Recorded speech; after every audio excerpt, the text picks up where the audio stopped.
रहीम रमज़ान हमारे ईमान सहरी की स्पेशल ट्रांसमिशन में एक दफ़ा फिर आपको खुशामदीद कहते हैं। वक्त अब ख़त्म हो जाता है। लावा साहब आपकी बात को रोकती हुई गई थी उसी से जी, बहुत से लोग ये कहते हैं कि हमें मौत से डर लगता है। तो सरकार दो आलम से किसी सहाबी ने पूछा कि या रसूलल्लाह मुझे मौत से डर लगता है, तो सरकार ने फरमाया कि नमाज को उसके वक्त पे बाजमात अदा करो तो ये नमाज कब्र में नूर बन के आएगी। सुभान अल्लाह। और यही चीज़ है कि बेनमाजी जो है दुनिया में जब जाता है तो चेहरे से खुदा उसके नूर छीन लेता है, उसके रिस्क में तंगी हो जाती है, उसकी कोई बात यानी रसो और आखिरत में जो उसका अंजाम होता है परवरदिगार आलम की जो है उससे तमाम नेकियां जो है उसकी ज़ाया हो जाती हैं। और फिर एक रवायत है जनाब सैयदा से फरमाया था बाबा जान ने कि जब वो आता है कब्र में तो उसके चेहरे का रंग स्याह माइल होता है, खुदा उसके चेहरे का नूर छीन लेता है।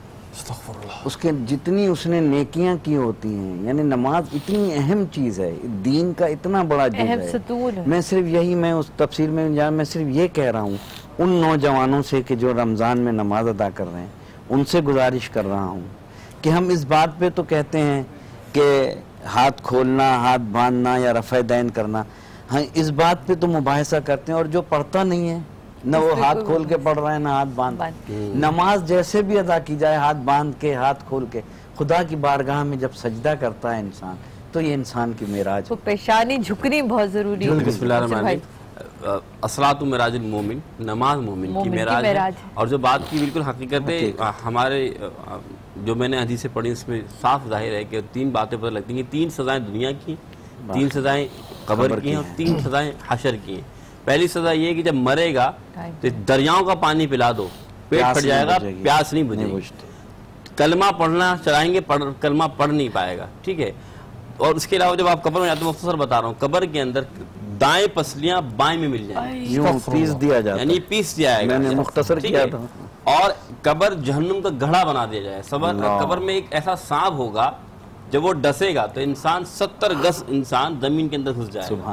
वो शख्स जो बेनमाजी जब क़यामत के दिन उठेगा तो नामा अमाल जो है ना वो बाएं हाथ में दिया जाएगा। जो जन्नती होंगे उनके नामा अमाल दाएं हाथ में दिया जाएगा, और जो जहन्नमी में होंगे उनके नामा अमाल बाएं हाथ में दिए जाएंगे। तो जो नमाज नहीं पढ़ता होगा उसके नामा अमाल बाएं हाथ में दिया जाएगा। फिर रसूल फरमाते हैं वो इस तरह हाथों को खाएगा कि कोनिया तक चबा चबा के खा जाएगा, फिर हाथ जुड़ेंगे, फिर दोबारा खाएगा। ये वो शख्स का हाल है जो नमाज में। टाइम क्योंकि बहुत कम है, एक मेरे जहन में सवाल है, नमाज के दौरान अक्सर हम नमाज पे खड़े होते हैं तो हमारे जहन में कुछ और ख्याल आने लगते हैं, हम नमाज से हट जाते हैं, उसके लिए थोड़ा सा बता दें जरा। इतनी सी बात है कि आप जब नमाज पढ़ें तो जो कुरान की आयत आप तिलावत कर रहे हैं तो उस पर ध्यान दें कि जो वस्फ़ फीस उन्नास मिल जाती है, उन्नास वस्फ़ से आते हैं, लेकिन इंसान और मुसलमान का काम ये कि वो आयत पर जब गौर करेगा और इस तरह देखे कि अल्लाह मुझे देख रहा है तो इंशाअल्लाह वो और आयतों की मानवियत पे गौर करेंगे तो ये वस्फ़ से खुद ब खुद खत्म हो जाए। बिल्कुल। और क्योंकि टाइम की हमारे पास कमी है, दुआएं हमारे पास काफ़ी आ रही हैं। आप लोग भी जो देख रहे हैं प्लीज़ आमीन कहिएगा।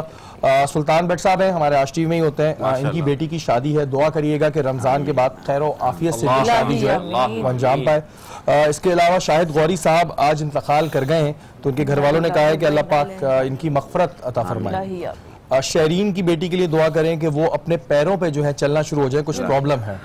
उसके अलावा कनीस फातिमा के लिए दुआ करें, इन्हें फालिज का अटैक आया है, तो अल्लाह पाक इनको भी सेहत कामिला अता फरमाए। आमीन।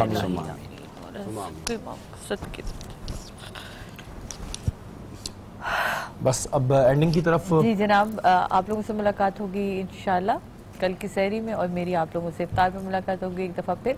अपना बहुत ख्याल रखिएगा। इस मुख्तसर से गुफ्तगू में अगर हम आप तक कुछ पहुंचा सके हों तो प्लीज़ उस पर अगर आपने एक ज़रा सा भी अमल कर लिया तो यकीन मानिए हमारी इस मजलिस से हम कुछ लेके ही उठेंगे। हमें लगेगा कि हमारी जो मेहनत थी वो ज़ाया नहीं गई। अपनी दुआओं में हमें और हम सब को और हमारी पूरी टीम को याद रखिएगा। अपने ख्याल रखिए। खुदा हाफिज़ नासिर।